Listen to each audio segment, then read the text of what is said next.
Assalamualaikum warahmatullahi wabarakatuh. Perkenalkan, nama saya Heru Syaputra dengan NPM 2325310209 dan saya berasal dari kelompok 2. Baiklah, di sini saya akan menjelaskan mengenai pengertian pengambilan keputusan. Sebelumnya, apa sih keputusan itu? Keputusan adalah bentuk pemecahan masalah yang dilakukan setelah memilih satu dari berbagai alternatif yang dibuat. Sementara itu, pengambilan keputusan adalah pemilihan alternatif yang paling baik dari sekian banyak alternatif yang secara sistematis akan ditindaklanjuti sebagai pemecahan masalah. Ada beberapa definisi pengambilan keputusan menurut para ahli.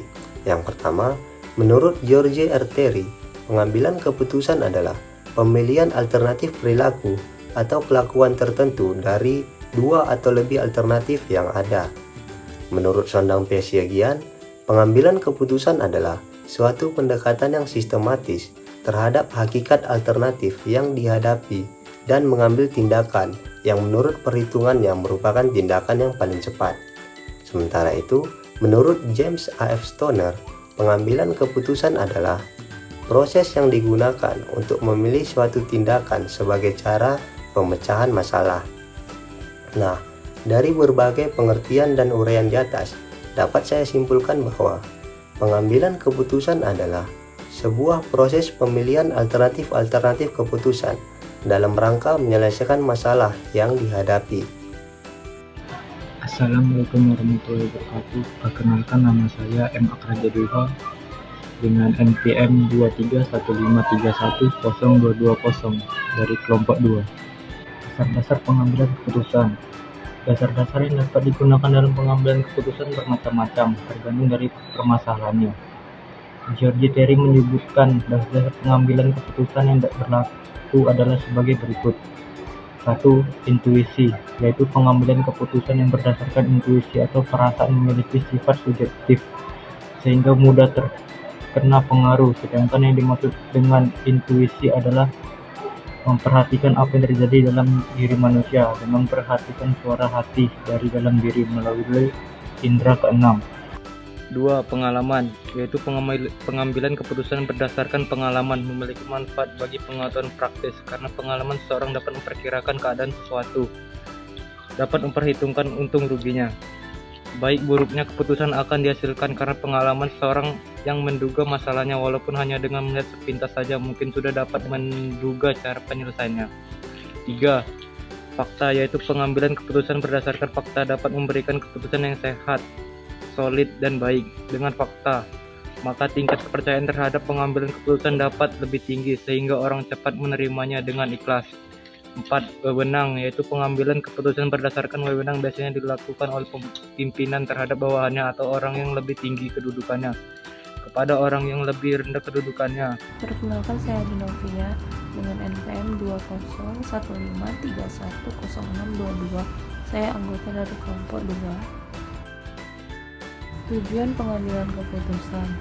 Setiap orang atau organisasi yang akan melakukan pengambilan keputusan selalu akan memiliki tujuan yang terkait dengan keputusan yang diambilnya. Meskipun tujuannya sendiri tidak selalu jelas dan demikian akan menjadi persoalan tersendiri, namun demikian secara umum maksud dan tujuan dari pengambilan keputusan adalah untuk memecahkan masalah. Tujuan dari pengambilan keputusan dapat dibedakan menjadi dua, yaitu yang pertama ada tujuan yang bersifat tunggal, yaitu tujuan pengambilan yang bersifat tunggal terjadi apabila yang dihasilkan hanya menyangkut satu hal masalah yang artinya sekali diputuskan tidak ada kaitannya dengan masalah lain. Misalnya, masalah yang dihadapi hanyalah masalah yang menyangkut satu aspek saja, yaitu masalah keuangan, maka keputusan yang diambil hanya menyangkut masalah aspek keuangan.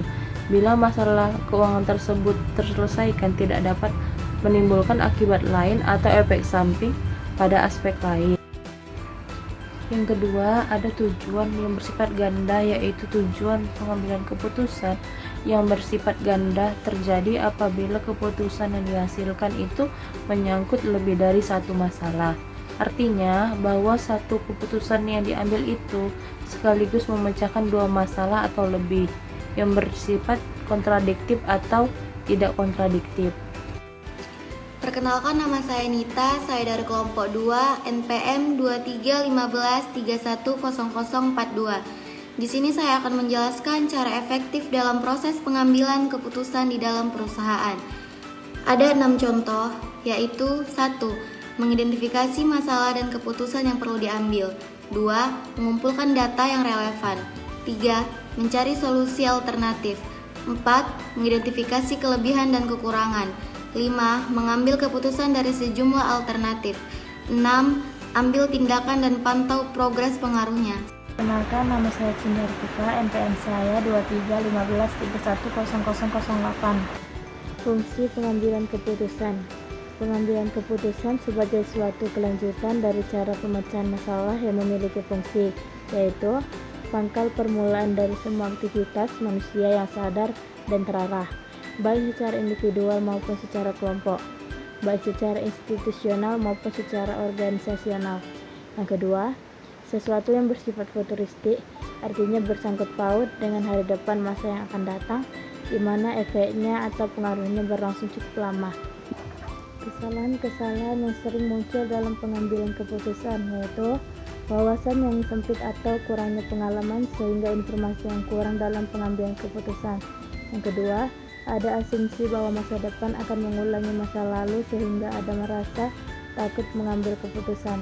Yang ketiga, terlalu menyederhanakan suatu masalah padahal boleh jadi masalah kecil dapat memberikan efek yang besar terhadap keputusan yang telah dibuat.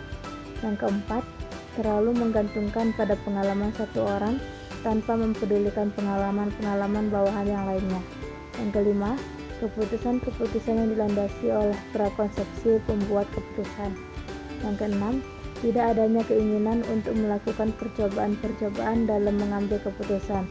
Yang ketujuh, keengganan untuk membuat keputusan karena takut kalau keputusan yang diambil salah.